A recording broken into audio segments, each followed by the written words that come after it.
McGurn right now, the Wall Street Journal editorial board member. But I want to tap that other fine part of Bill's great brain, having lived through and watched other corporate crises. And this is a big one, if you think about it, Bill. And I was immediately thinking the tentative and delayed reaction on the part of Norfolk Southern with Johnson & Johnson and the way it handled the Tylenol tampering crisis back in the early 80s. By the way, a crisis that was not Johnson & Johnson's fault at the time, but it addressed head on regardless. Do you think that Norfolk Southern has missed a chance to make a good first impression? Well, I think there's no doubt about that. Look, you have to go there immediately. When you don't go, you look like you're hiding, and it raises the cost of everything you do after. I'm not a guy that dumps on corporate America and their leadership.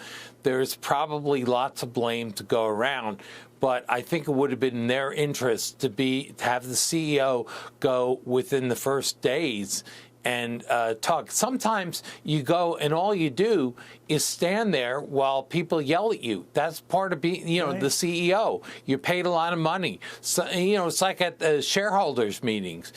Sometimes you got to, for your salary, you got to take the abuse. And I think there's a parallel in politics. You have to go early. President Bush didn't go early. He flew over Louisiana after the floods, and that guaranteed he had to go a lot more times in the future.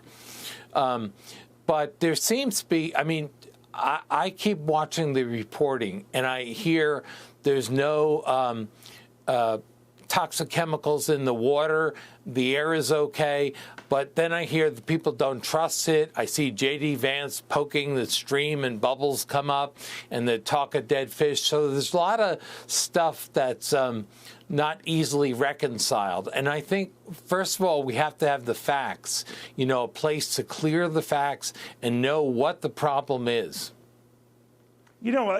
Sometimes when you dismiss people's fears, you mock them. And I think one of the things that came up with even some, local officials saying, not the mayor, but some other officials saying, the water's fine to drink. Maybe if you have well water, you shouldn't drink it. But try telling that to young moms and dads who are trying to take care of their family, wondering what the future is like there.